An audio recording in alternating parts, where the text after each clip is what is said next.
paz do Senhor Jesus. Bem-vindos ao Foco na Lição. Este vídeo é sobre a lição 10 da nossa revista Betel Dominical, terceiro trimestre de 2018, com o tema A Monarquia de Israel. E quem fará a exposição desta aula será o comentarista da revista, pastor César Pereira Rosa de Melo, que mais uma vez nos honra com a sua presença e participação. O pastor César Rosa também preparou o PDF com um plano de aula que ficará disponível aqui na legenda do vídeo. Pastor César, muitíssimo obrigado por nos abençoar mais uma vez com a sua presença, com esta revista tão maravilhosa que estamos estudando sobre Israel e também pelo belíssimo livro de apoio à escola dominical. É contigo a palavra, a oportunidade e o tempo. Seja bem-vindo, companheiro. A paz do Senhor, nação Madureira. Estamos aqui mais uma vez no Foco na Lição da Betel Dominical para estudarmos a lição de número 10, onde o título é A Monarquia em Israel.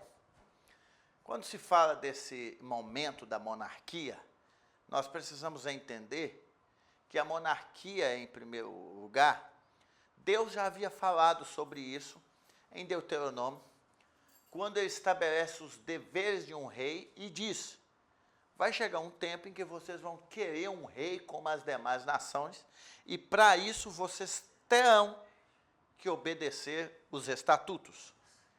E surge esse momento, depois de um período de instabilidade política da nação, que é chamado período de judicatura, um momento de altos e baixos da nação de Israel. Surge então o período da monarquia. E o responsável em fazer isso foi Samuel, que faz essa transição da judicatura para a monarquia. E inicialmente, quando o povo pede um rei, Samuel fica muito triste. E quando ele vai falar com Deus, Deus fala com Samuel: olha, antes deles te rejeitar, eles rejeitaram foi a mim. E então surge o primeiro rei de Israel, que foi Saul. O primeiro rei de Israel, ele começa, tem um chamado, mas ao longo da trajetória ele vai cometendo alguns deslizes.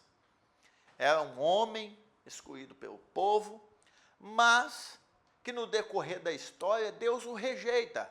O rejeita por quê?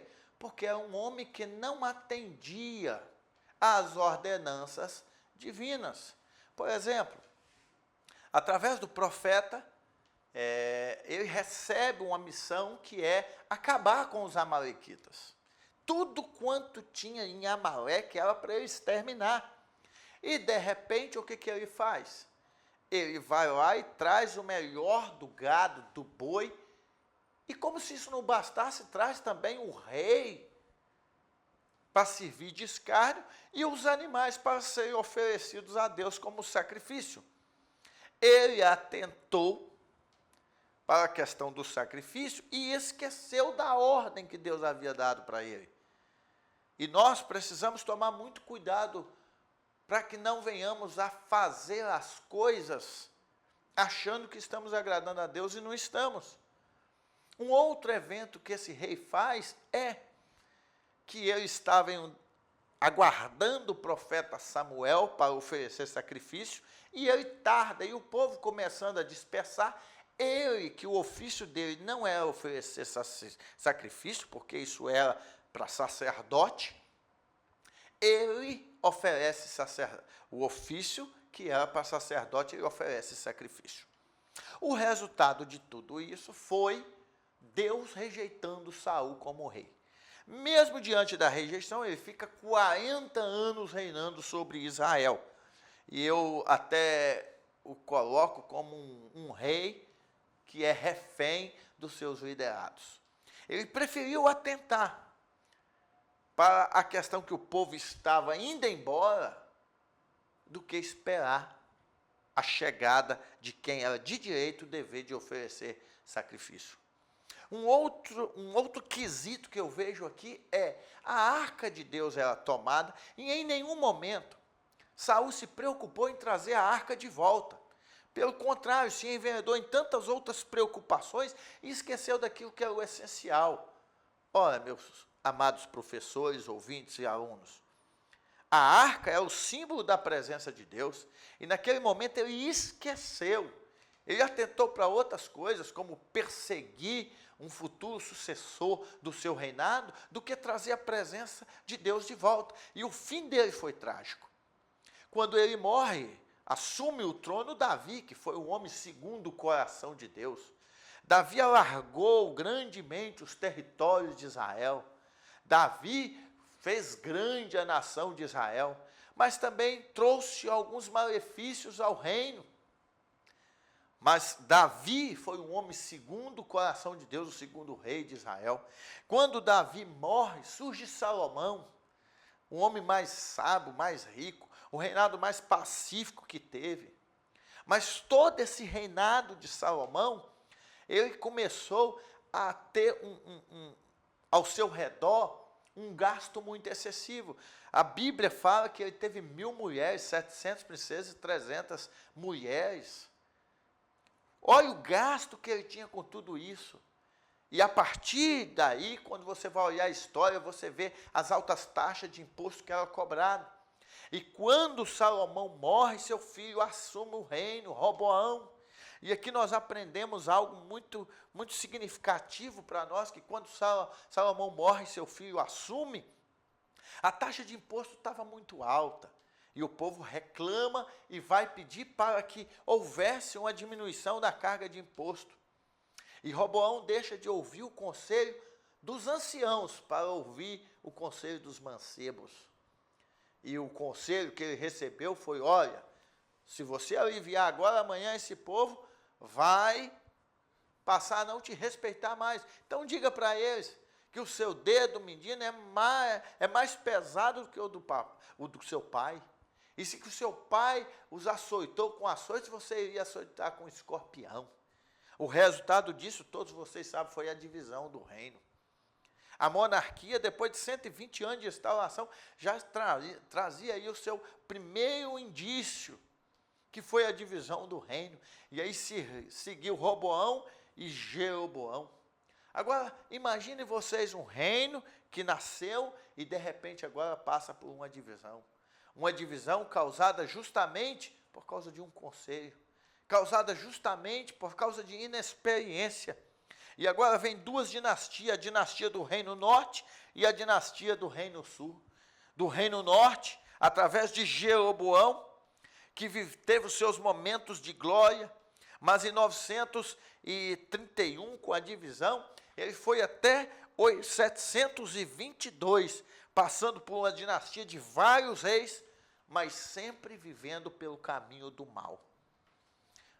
É uma dinastia que não respeitava os profetas. Por mais que Deus mandava profetas para falar para aquela nação, Oséias, Amós, Jonas, eles não aceitavam a correção de Deus. E o resultado foi o cativeiro assírio, onde derrubou todo o reino norte, que tinha 10 nações, 10 tribos.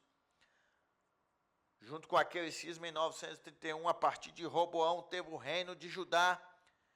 E esse foi um pouco mais prolongado, foi até 586 antes de Cristo, passando também por altos e baixos, tendo grandes avivamentos com Josias. Só que o que aconteceu? A nação se enveredou por caminhos ao esquecer dos mandamentos de Deus. Novamente, ao cair no mal de esquecer dos mandamentos de Deus. E essa nação também sucumbe-se. E diante de tudo isso, nós vemos aquilo que o povo quis.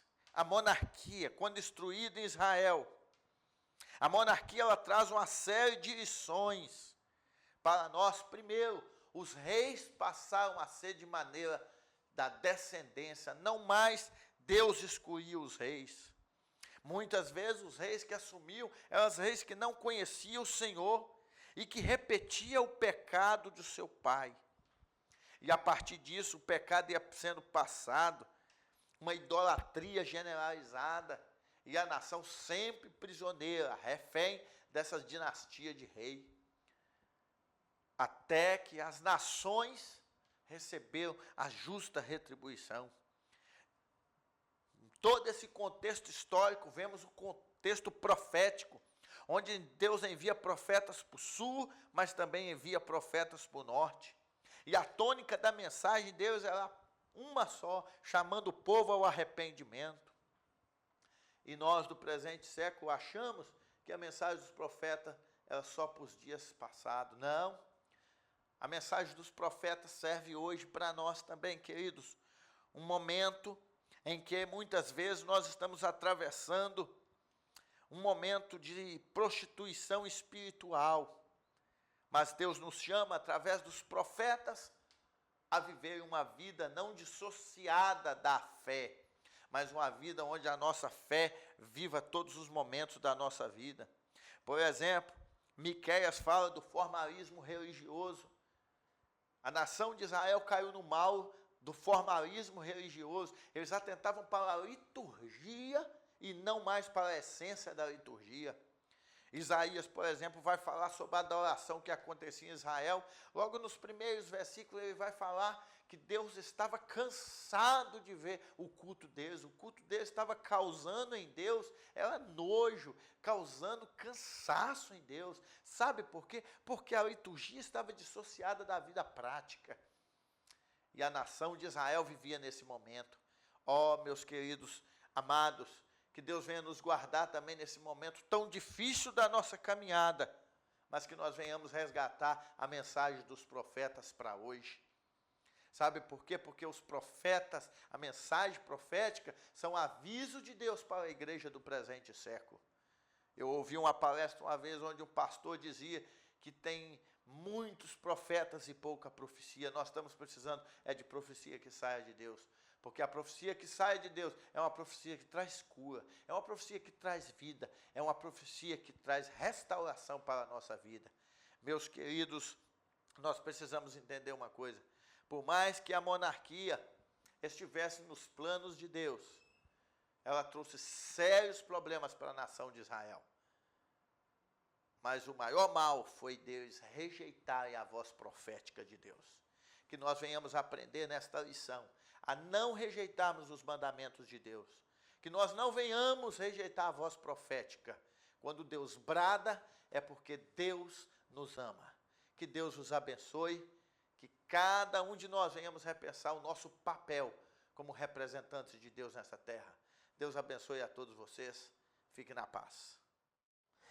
Muito obrigado, pastor César Rosa, por mais esta brilhante aula. Na próxima semana, se o Senhor nos permitir, estaremos de volta aqui para estudarmos a lição 11, o cativeiro babilônico. Deus te abençoe, boa aula e até o próximo Foco na Lição.